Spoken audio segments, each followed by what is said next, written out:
অনেক উপদেষ্টা এবং ছাত্র বৈষম্য বিরোধী আন্দোলনের তারা বলেছে আওয়ামী লীগ দল করতে পারবে না, তবে তারা চাইলে একটি দলের সাথে আসতে পারবে বা নতুন দল করতে পারবে।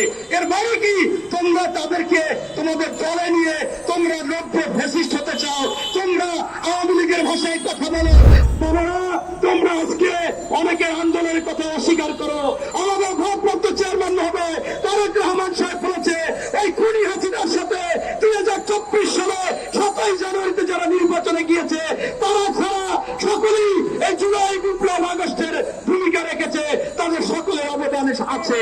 বাবারা 16 বছরে বিএনপি সহ অন্যান্য দলেরা প্রতি বছর ওই টেস্ট ম্যাচে 20 করে রান করে 320 রান করেছে, আর তোমরা 15 দিনে 40 রান করেছো। এজন্য তোমাদের ভালো, কিন্তু তার মানে এটা না যে তোমরা এই সফলতা একারা করেছো। আরে রাজনীতি, অর্থনীতি আর লেখাপড়া এক জিনিস না। ছাত্রদের কাছে অর্থনীতিবিদদের কাছে 8 16 হয়, কিন্তু রাজনীতিবিদদের কাছে 8 88 হয়। এটা বুঝতে হবে। তোমরা যে ভাষায় কথা বলতেছ মানুষ স্পষ্ট ভাবে বুঝতেছে যে এই বর্তমান আওয়ামী লীগ সরকার যে ছিল আগে, তাদেরকে তোমরা পৃষ্ঠপোষক করতে চাচ্ছ। তোমরা দল গঠন করে ইতিমধ্যে দেখেছি অনেক উপদেষ্টা এবং ছাত্র বৈষম্য বিরোধী আন্দোলনের তারা বলেছে আওয়ামী লীগ দল করতে পারবে না, তবে তারা চাইলে একটি দলের সাথে আসতে পারবে বা নতুন দল করতে পারবে।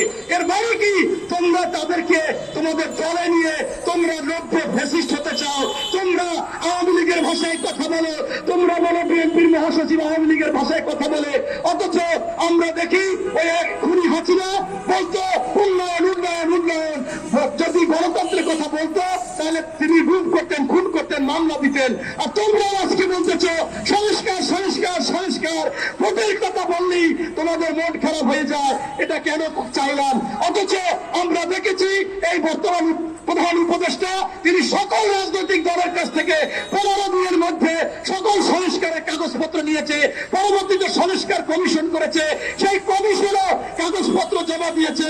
ওনাদের একজন উপদেষ্টা রেজওয়ানা তিনি বলেছে 7 দিন থেকে 15 দিনের মধ্যে আমরা এটা দেখে প্রজ্ঞাপন জারি করতে পারবো। তাহলে কেন সেই যদি হয়েই থাকে সংস্কার, তাহলে নির্বাচন না কেন? আমি এই অন্তর্বর্তীকালীন সরকারের কাছে আবেদন জানাবো, আসুন আর বিলম্ব না করে রোডম্যাপ